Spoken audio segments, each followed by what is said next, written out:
Па вака, денеска во Делчево ќе извршиме презентација на нашиот проект Национален систем за интегритет, кој всушност представува еден проект кој ги евалуира 15 столбови, тоа се ние ги нарекуваме столбови на кои се институции, кои се клучни во борбата против корупцијата.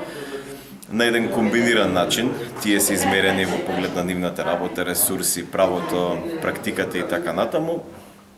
И од информациите кои ги добивме во соработка со нив, значи во текот на целиот проект, извадени се препораки што истите треба да подобрат во нивната работа.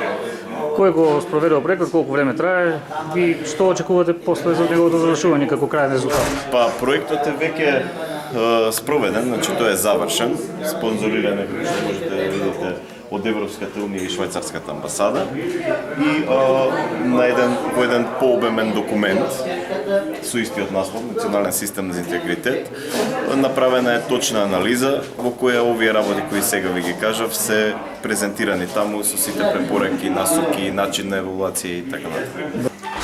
Сметам дека ќе ви бидат интересни наудите кои ние ги добивме во текот овој проект. Значи ставени во една публикација со истиот наслов. Ова што денес ќе ви го презентираме скратена форма во форма на PowerPoint презентација. Инаку Националниот систем за интегритет во себе вклучува 15 стейкхолдери или главни чинители кои така се определени во контекст на нивната важност во борбата против корупцијата. Сите тие чинители, да ги наречеме, сами по себе, но и во корелација едни и соработка едни со други, представуваат клучни сегменти во едно општество, едно здраво општество кое треба да се бори против корупцијата, кои во соработка помеѓу себе, како што кажав, но и вршејќи собствената функција, треба да бидат носители на борбата против корупцијата. А во текот на сработувањето на овој документ, нова евалуација да ја наречеме, сите тие 15 чинители се мерени со една методологија на која содржи во себе 3 сегмента. Значи, првиот сегмент го опфаќа нивниот капацитет, односно нивните ресурси. Тука спаѓаат човечките ресурси, спаѓаат средствата со кои тие институции располагаат, односно и капацитет кој им е потребен за да функционираат.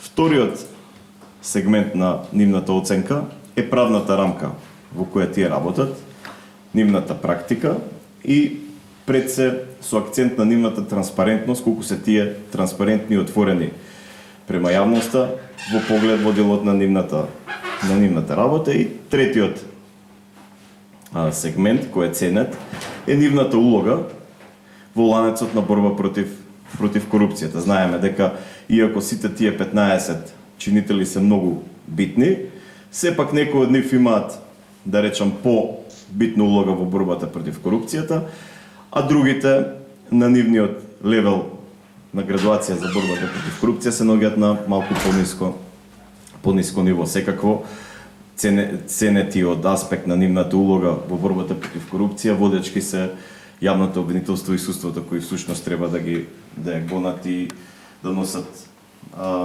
одлуки против сите кои се сторители на коруптивни дејствија. Во делот на методологијата, односно изработката на овој документ, информациите се собирани во корелација со самите институции, значи по форма на прашалници, во форма на барања за информации. Институциите имаат дадено информации кои понатаму се вградени во Националниот систем за интегритет. Инаку, борбата против корупцијата, да речам на државно ниво, сите овие институции се оформирани од страна на државата, не може да кажеме дека може да се спроведе со парцијална работа на само некој од нив. Нели?